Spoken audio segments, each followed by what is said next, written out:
Good morning. If you're just tuning in, thank you for watching Fresh TV. I am Julie Dilorenzo, your host for this segment, which of course is brought to you in part by the Elkhart County Living Magazine, and the new one is just out. And of course with me today is Peg Campbell from the Elkhart County Living Magazine to let us know what's going on inside. Good. Hi, Julie. Hi. It's a great day to be outside. I know. Well, this month in the magazine, we are talking about a lot of different things. As always, there's restaurant features, there's a nice fashion feature, there's a couple of good things about the park, and of course the Historical Society and some of the things that they're doing with the storytelling. Right. And as always, the calendar of events is such a popular feature. Lots of things still to do yet in the remaining weeks of summer and going into fall. So we're real excited. One of the things I love about the calendar is they tend to feature stuff that, might get overlooked. It's not the big advertised one with all the big backers. It's the fun little things that, hey, this is free, it's going to be fun, it's entertaining, it's family friendly. So it's a great way to look for something out of the ordinary to go to. Absolutely. And as always, you can become a subscriber to get the magazine delivered to your home for $12 a year. You can go online at www.maplecitymedia.com, look at back issues, call us, we'll get you set up as a subscriber. Stop in at the Goshen News. They're on Main Street in downtown Goshen. Check us out, see what's going on. All right. Well, it's always good to know what's going on, and I love the new issue. Just came out, so make sure you pick one up. All right. Well, one of the things we talked about in the magazine is that it does have the bi-monthly calendar, and one of the upcoming events here in just a few short weeks is the Bristol Story Telling Adventure, which has been around for a long time, the festival. And I have with me today Frank and Kathy Case, and you guys are now the new organizers, I guess is a good way to talk about it. So give us a little history about the Storytelling Festival and how it came up to be. Well, I'm not sure exactly how it came to be, except it was founded by a former Elkhart resident, Ken Guy, back in 1990. He was the organizer and ran the festival for about, I think, 9 years. Then Bob Myers took over, and he has been the president since then. And then they decided to retire last year. Okay. So we all got to do it someday. Yeah, I'd say we all got to someday. Yeah. So Kathy and I stepped up and said, yeah, we'll do this, even though Bob and Kathy are still active and doing stuff. They're just not the people that have to organize it. Right. We are. So. All right. Well, and he's going to give us a little taste of a story. Kathy, tell me a little bit about your involvement. I know you've got some storytellers you want to make sure we mention and feature that it will be here, and we want to also make sure we talk about the dates and so forth. Yes. We have 3 tellers this year. It's our 21st festival. We've been around quite a while, and we have 3 tellers coming this year. Our tellers are always nationally and many times internationally well known. They've appeared at Jonesboro, Tennessee, which is the National Storytelling Festival. They tell a variety of stories. Sometimes they're funny, sometimes they're true, sometimes they're tall tales, sometimes they're for children, sometimes for adults. In our festival in the evening, it is for kind of family-oriented for 12 years of age and up. And we kind of like to get that across. This year we have 3.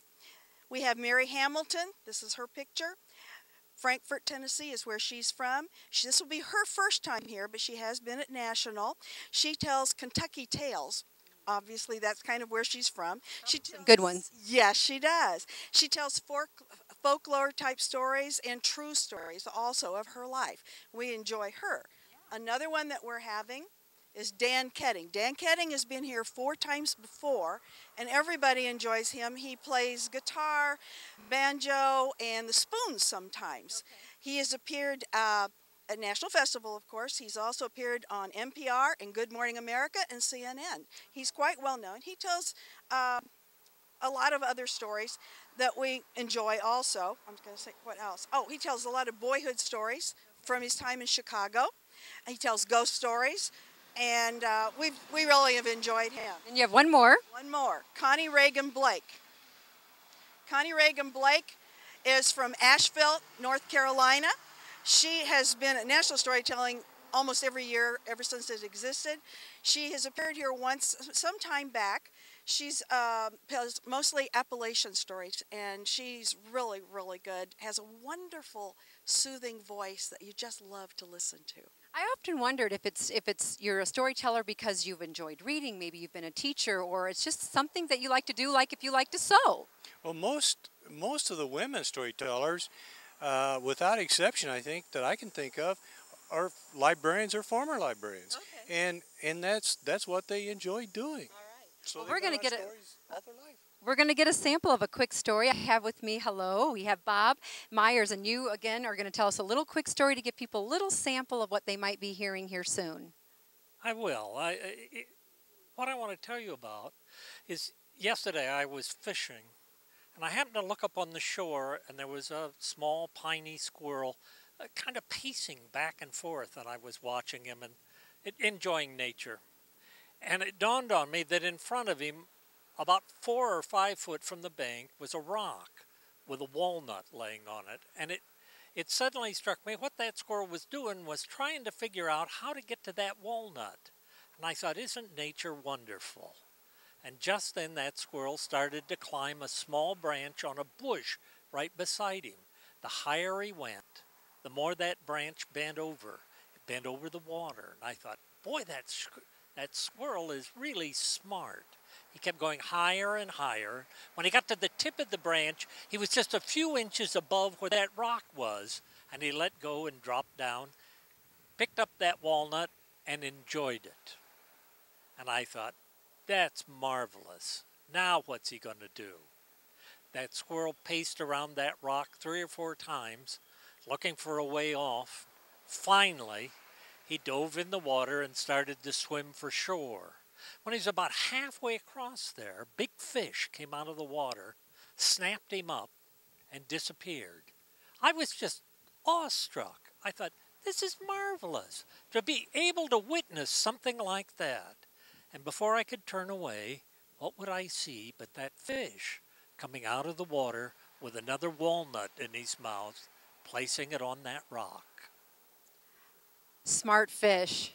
Great story. All right. Well, we are here at the Elkhart County Historical Museum in Bristol, which is the site of the storytelling. So let's tell everybody again. Obviously, it's here in Bristol, the date and the times. The date is September the 10th and 11th. The evening, we have a storytelling opportunity for those people who are amateurs, I guess. It's a swamp ground. They go in and exchange stories. Then the actual festival storytelling begins at 7 o'clock on both Friday and Saturday evenings. Okay. And if you have any other questions, you can look up our website. What is it? BristolHills.net.